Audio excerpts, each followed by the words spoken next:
Awesome. Good evening, everyone. Can I hear a nice good evening to get us started? Awesome. So, over the last few years, whenever I've spoken to either my friends, batchmates, or colleagues, when we meet them, one of the most common questions that get asked is, "How's work?" Okay, it's a loaded question to a lot of people, and you hear a lot of varied responses. Okay, so what I've done is I've kind of summarized them into three buckets, the kind of responses I've received. Okay, so the first bucket, if you see, are people who are either overworked, they're stressed, they're doing a lot of work because their manager or their boss wants them to, but they're not able to find meaning in the kind of work that they're doing. Okay? They're saying that they'll do this for a few more years and then they're going to, look for a switch. Okay? So why don't we call this group candle? Because they're going to burn out eventually, right? The next group are people who are bored. They're not very challenged in their work. They want to do more. They want to create more of an impact. And if you think about it, they eventually want to switch jobs as well. So this group, we could call them, let's call them Jumpstart. Okay, because that's what they need just to get their passion back. The third group of people I met were the most interesting ones to me. These are people who have said that their work is hectic, but the work is going really well. The biggest change was that they were really smiling when they were talking about their work. Plus, in their eyes, there was a glint of pride just about the work that they do on a daily basis. So, this group, we can call them the ray of light in many ways, because otherwise, it's a very doomy, gloomy kind of a response that you hear from people when you ask them how their work life is going, right? So now when you think of these three groups, what do you think is the one major difference that makes the third group different from the other two? And for me, it's just one word. And that's what I'm going to talk to you about today. For me, that word is purpose. Purpose, I know there are a lot of definitions, and I am no expert, as you guys know already by my introduction. I'm an alum, just 5.5 years into the industry. But my definition of purpose is a very simple three-pointer. It's something you're passionate about. It cannot be something you're not passionate about. Purpose is also a responsibility that you really enjoy. It is something that you're willing to take up, you're willing to own it, and you actually enjoy it while it's happening. And the third part is your purpose should make the world at least slightly a better place. It should bring a smile on someone's face, or at the minimum, it should just make somebody's life a little bit better. So, a very good evening once again, all of you. I'm Aditya Karthic, alumni from the 2019 batch at SPJMR. I'm a global marketing lead for J&J, and I'm one young world ambassador as well.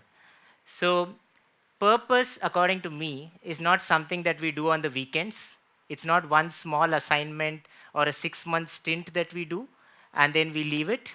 So, purpose is something that we need to do every day. And what is something that we do almost every day? I think in your case, you guys study, and I hope you do study every day. But at least in my case, I work almost every day. So I want to talk about purpose in the everyday because this is what happened with me, right? When I finished my journey with SPJMR and I joined the corporate world, I did not just look at it as a job or a placement or something that pays the bills at the end of the month. So I actually deep dive to understand what does the company do, not just at an India level, but at a global level. What is the vision of the company? What is the purpose of the company? And in this grand scheme of things in the universe, what role does this company play to help people? And what role can I play to help people? So this, to me, is the most important piece because unless you're sure of what your company does and how it makes the world a better place, and unless you think deeply about this, it's all going to look very transactional to you at the end of the day. So I think the first point for me in my journey was finding mentors and understanding this really, really well. The second piece to this is that you remember that first group of people, the candles, who are doing a lot of work but not really enjoying it. It's also because when you do a lot of work which is not linked to your purpose, that starts becoming stressful. So whenever you are working overtime or you're working on a vacation, that does sound stressful. But when you really connect it back to a purpose, I realized that you might deal with a little bit of stress, but you get a massive satisfaction at the end of it. So I'll just state possibly one story from 2020 March. So that was when COVID happened, the first lockdown, all of you might be aware. So there was a patient who needed our medicine immediately in a city, that is in Nagpur. Okay? That was immediately when the curfews were laid. There were restrictions on transport, and the rules were not very clear. So, of course, healthcare facilities were allowed, essential goods transportation was allowed, but the process in terms of what kind of documentation was needed, what are the rules in terms of the number of hours, none of this was laid down. We just received a call that there is a patient in the ICU and they need the medicine in the next 24 hours. This was the brief. So within 2 hours, you will not believe this, even a company which is as big and even at a government which is as big came together within 2 hours to establish what should be the protocol. How do we actually transport our medicine from Mumbai to Nagpur? And what are all the different permissions needed? So we got that done in just 2 hours. But now somebody had to travel from Mumbai to Nagpur, right? Because their flights were not allowed, trains were not running. So one of our colleagues, along with one of our distributors, traveled by road 12 hours from Mumbai to Nagpur, starting at 9 p.m. in the evening, reached in the morning by 9 a.m. The drug was administered to the patient by afternoon, and 1 week after that, the patient actually went back home from the ICU. So that's how big purpose can get, and that is what really makes us go above and beyond. And while I did those 2 hours of work to set all this up, I did that between 11 p.m. in the night to 1 a.m. in the morning. But I did not find that to be a stressful experience for me, because at the end of the day, we know that we're doing it for the benefit of a patient, right? So when your purpose is very clearly defined, you actually feel like the work you do every day is also a responsibility for you. So it doesn't feel like work, it feels like your purpose in action. The next piece that I wanted to talk to you about, which is also part of the introduction, which was done so nicely, is that a part of this you will see if you have not yet seen in your DOCC, but if you have seen it in your DOCC, what you'll realize is as MBA grads, we are far more advanced in a lot of our thinking, in our capabilities in terms of business administration, than an NGO owner or a social entrepreneur, right?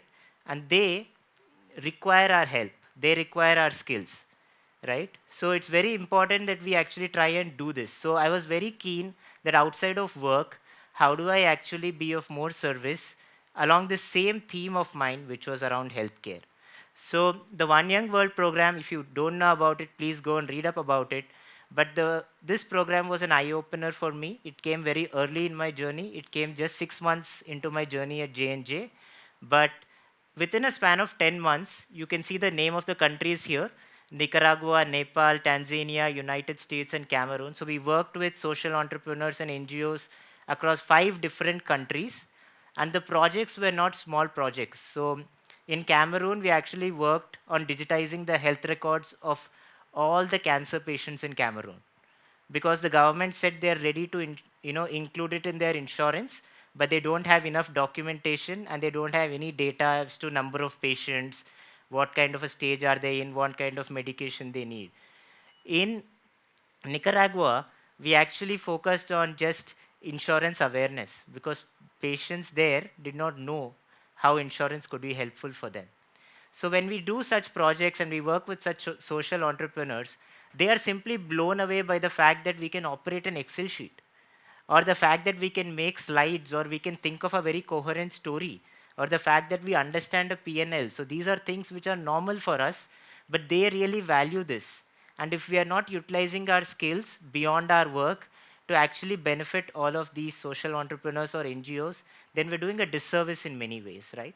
So this is just a picture from one of the different meetings I had. And if you could see that, I think I was the only Indian there. There were people from across the world. Not just J&J, but we actually worked with people from Amazon, BMW, Unilever. So it's a great program to be in, and I'm still a mentor for this program. And so if any of you are interested, and once you join the corporate world, I think we should definitely catch up for this one. The next piece I wanted to talk to you about before I jump to the next part of my story is something which one of my mentors told me. It's called the surface area of luck. How many of you know about surface area of luck? Anybody raise your hands? Okay, so I'm not able to see any hands raised. Okay, so surface area of luck talks about two things. It talks about doing something passionately, but also effectively telling people about it. So let's say I had done the One Young World program, or let's say I really love my work at my current organization, but I don't tell people about it. I'm not expanding my surface area of luck as such. Okay? So whatever you do, telling enough people about it effectively actually attracts a lot of luck towards you. And I got extremely lucky in this aspect because I spoke to Dr. Renuka Kamath about my work with J&J and J and also about One Young World. I also spoke to my company HR representatives about what I was doing.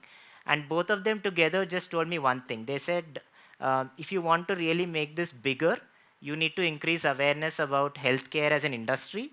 You need to get more youngsters interested in it, and you need to get more people who are ready to put their hands up to work for organizations like the One Young World, right?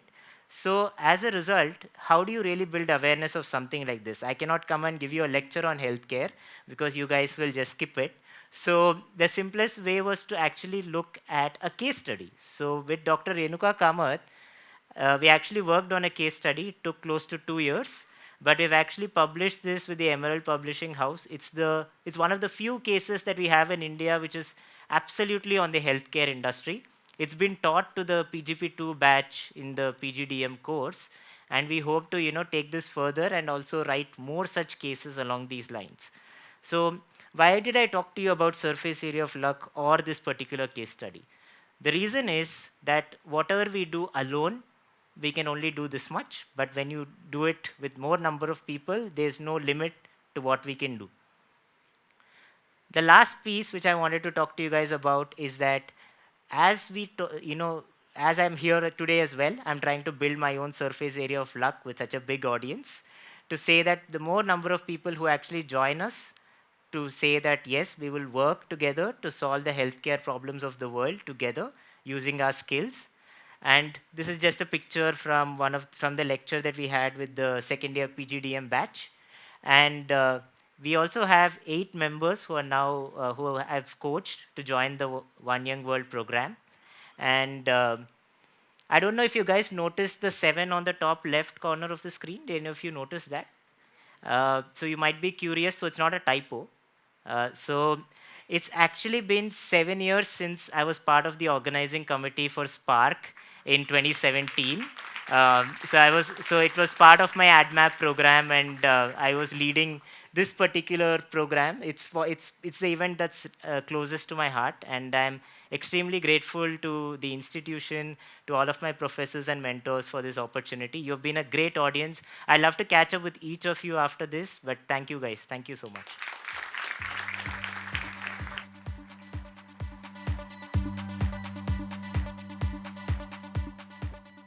A full circle of life, I would say. Right, Aditya? Thank you so much for sharing your journey with us and inspiring us, and also sharing about the One Young World program. As we continue to be inspired by the voices of change, let us take a moment to appreciate the universal language of music. Music has the power to inspire us and take us to new heights. Our next performance will take you on a musical journey and show its transformative nature to you. Please welcome on stage SPJMR's own musicians, Sangeeta Sundaram, Midhir Gautam, Bharat Maheshwari, and Aditya Nayak.